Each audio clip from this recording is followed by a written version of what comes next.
नेपाली लोककथा सिकारी बाबा र दुई ठगहरू। एका देशमा एउटा गाउँमा रम्के नामको एउटा ठग बस्दथ्यो। रम्के निकै मिठो बोल्थ्यो। ऊ मानिसहरूलाई गफले अल्मल्याएर ठग्न एकदमै सिपालु थियो। उसले ठगहरूको महागुरु भनिने सिकारी बाबाको नाम धेरै सुनेको थियो। उसले चाहेका सबै टाठाबाठा मानिसहरूलाई ठगिसकेको हुनाले सिकारी बाबालाई ठग्न मन गरेको थियो। रम्के बस्ने गाउँभन्दा धेरै परको अर्को गाउँमा झम्के नाम गरेको अर्को ठग थियो। ऊ पनि ठगीमा रम्के जत्तिकै सिपालु थियो। झम्केको मनमा पनि एकपटक सिकारी बाबालाई ठगेर आफू महाठग बन्ने चाहना थियो। तर ठगहरू रम्के र झम्केले ठगहरूका महागुरु भनिएका सिकारी बाबालाई अहिलेसम्म भेट्न सकेका थिएनन्। एकपटक ठगेर ल्याएको कमाई खाइसकेपछि रम्केले फेरि ठग्न हिँड्ने योजना बनायो। उसले गाउँको एउटा किसानसँग बुढो र मर्न लागेको घोडा किन्यो। त्यो घोडालाई नुहाई गरेर रौँमा मेहन्दी तथा जिउभरि तेल लगाएर लोभलाग्दो बनायो अनि त्यही घोडा लिएर सहरतिर लाग्यो। त्यसै समयमा झम्केले पनि एउटा पुरानो तामाको भाँडो निकाल्यो। त्यो भाँडोमा सुनको जलप लगाएर सुनकै भाँडो जस्तो बनायो।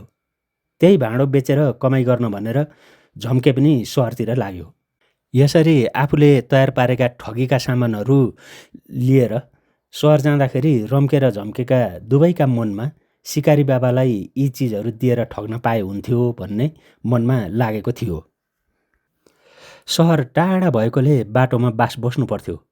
संयोगले बेलुका रम्के र झम्के एउटै घरमा बास बस्न पुगे। रम्केले आफ्नो घोडा बास बसेको घरको बाहिरै बाँधेको थियो। राम्रो घोडा देखेर झम्केको मनमा त्यो घोडा लान पाए हुन्थ्यो भन्ने लागेको थियो। उता रम्केले पनि झम्केको सुनको भाँडो देखेको थियो। त्यो देखेपछि उसका मनमा पनि लोभ पलायो। दुवै एकअर्कालाई कसरी ठग्ने भन्ने सोच्न थाले। त्यसैले उनीहरू एकअर्कासँग बोलेनन्। खाना खाएपछि उनीहरूका लागि घरधनीले एउटै ओछ्यान लगाएर सँगै सुत्नु सही भने। यही मौका हो कुरा खोल्ने भनेर रम्केले आफू अरूसँग सँगै सुत्ने मानिस त होइन, तर स्वास्नीलाई सुनको भाँडो चाहिएकोले घोडा बेचेर सुनको भाँडो लिन हिँडेको हुँ। त्यसैले अब बाटोमा जे पर्छ त्यो त गर्नै पर्यो नि भनेर सुनको भाँडो किन्ने इच्छा व्यक्त गर्यो। झम्के पनि के कम थियो र, उसलाई पनि ठग्नु नै थियो। उसले म पनि नचिनेका मान्छेसँग सँगै सुत्ने मानिस कहाँ हो र। छोराले घोडाको साह्रै रहर गरेकोले एउटा सुनको भाँडो बेचेर घोडा किन्ने सोचले हिँडेको, अब बाटोमा जे पर्छ त्यो त गर्नु परिहाल्यो नि भनेर घोडाप्रति आफ्नो चासो रहेको कुरा व्यक्त गरिहाल्यो। घरधनीले उनीहरूको कुरा सुनिरहेका थिए। त्यसैले उनले तिनीहरूलाई एक आपसमा कुरा मिलेकाले एकजनाले घोडा दिन र अर्कोले सुनको भाँडो दिन भने। रम्केले घरधनीलाई जमाना ठिक छैन, घर बेटीबा साँच्चै सुनको हो कि होइन, कसरी त्यत्तिकै साट्नु र भन्यो। झम्केले पनि बाटामा भेटिएकासँग ठाडै व्यवहार कसरी गर्नु र भन्यो। दुवैजनाले आफूलाई राम्रो मान्छे देखाएर अर्कालाई ठग्ने उद्देश्यले यो कुरा भनेका थिए। उनीहरूका कुरा सुनेपछि घरधनीले एउटा बाटो निकाले। उनले दुवैले 10-10 हजार रुपियाँ त्यहाँ छाडेर सामान साटासाट गरेर लाने र 1 महिनापछि कोही ठगिएछ भने त्यो छाडेको पैसा लिएर जाने र दुवै नठगिए आफ्नो आफ्नो पैसा फिर्ता लाने भन्ने उपाय निकाले। रम्केले हिसाब गर्यो, घोडामा गरेको खर्च 4,000, त्यहाँ छाडेको 10,000 समेत 14,000 खर्च गर्दा यत्रो सुनको भाँडो पाइन्छ भने फाइदै छ नि भन्ने हिसाब निकाल्यो। झम्केले पनि भाँडो तयार गर्दा खर्च भएको 4,000 र छाडेको 10,000 समेत 14,000 खर्चमा यस्तो राम्रो घोडा पाइन्छ भने किन नलिनु भन्ने निष्कर्ष निकाल्यो।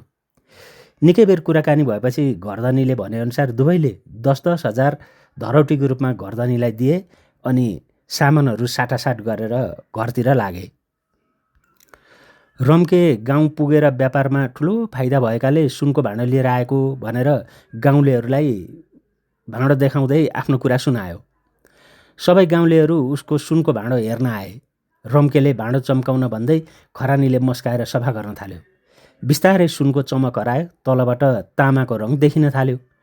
यो देखेर गाउँलेहरू यसपाला त रम्के नै ठगिएछ भन्दै हाँस्न थाले।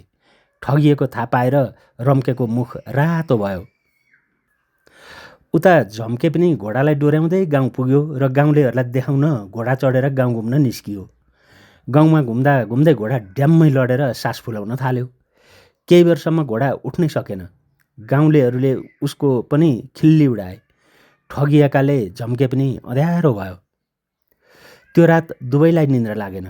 दुवै 1 महिना पुगेका दिन पैसा लिन जानुपर्छ भन्ने सोचेर एकअर्कालाई सम्झँदै सुते।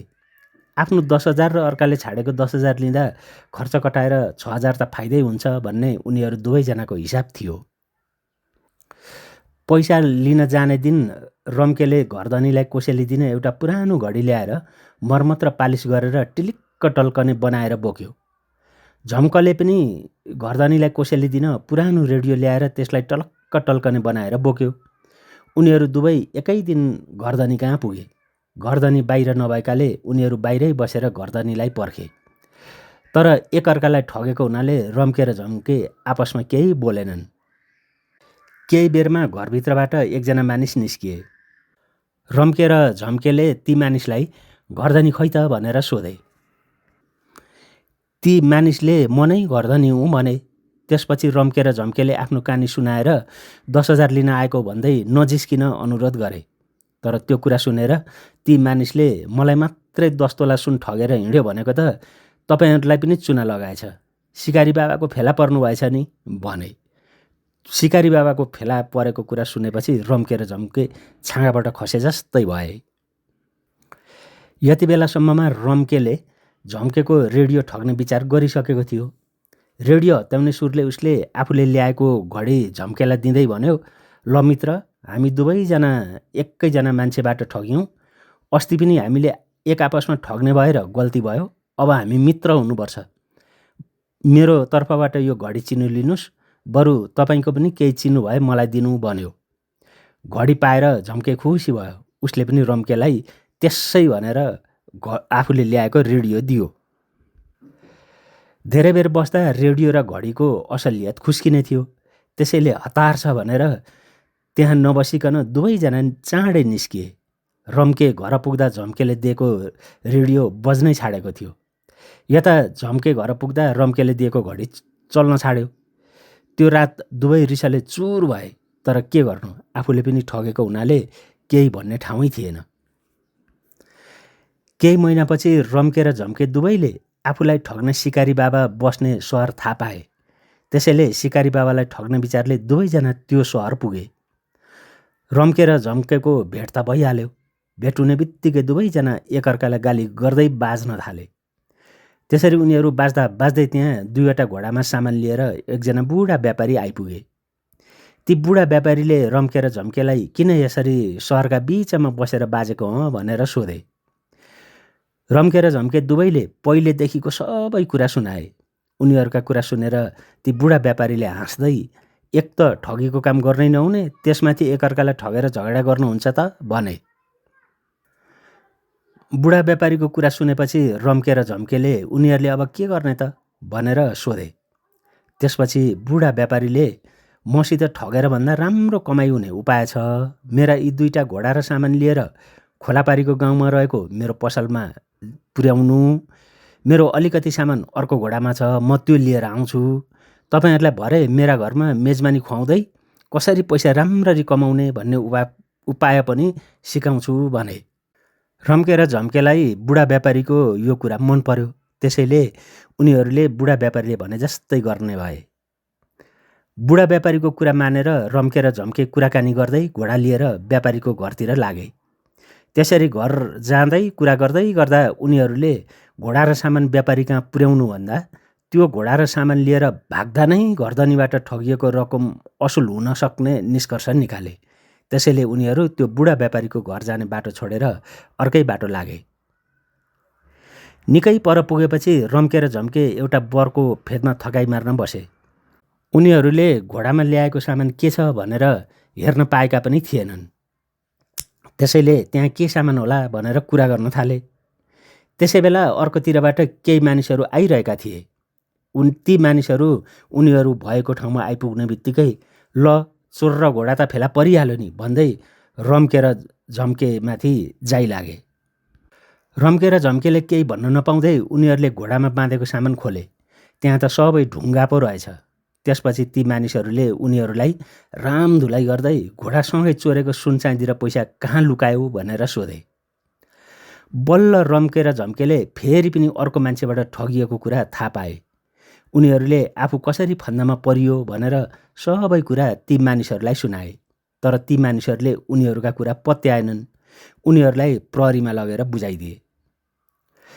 प्रहरीहरूले उनीहरूलाई पिट्दै चोरेका सुनचाँदी र पैसा कहाँ पुर्यायो भनेर सोधे। रम्के र झम्केले आफूले त्यो घोडा चोरेको नभई एकजना बुढा व्यापारीले दिएको हो भनेर त्यो व्यापारीको हुलिया पुलिसलाई सुनाए। पुलिसले त्यो सिकारी बाबा भन्ने महाठग हो, तिमीहरूको सङ्गत कसरी त्यो सिकारी बाबासँग भयो भनेर फेरि कुटे। बिचरा रम्के र झम्केले फेरि पनि सिकारी बाबाको फेला परेको थाहा पाए। त्यसपछि उनीहरूले प्रहरीलाई पनि सबै कुरा सुनाए। निकै बेर खोजबिन गरेपछि उनीहरूको कुरा ठिकै भएकाले प्रहरीले उनीहरूलाई छाडिदियो। प्रहरीबाट मुक्ति पाएपछि रम्के र झम्केले सिकारी बाबालाई मात्रै होइन कसैलाई पनि ठग्ने फेरि विचार गरेनन्। श्रोताहरू, कथा कस्तो लाग्यो कमेन्ट गरिदिनुहोस् है।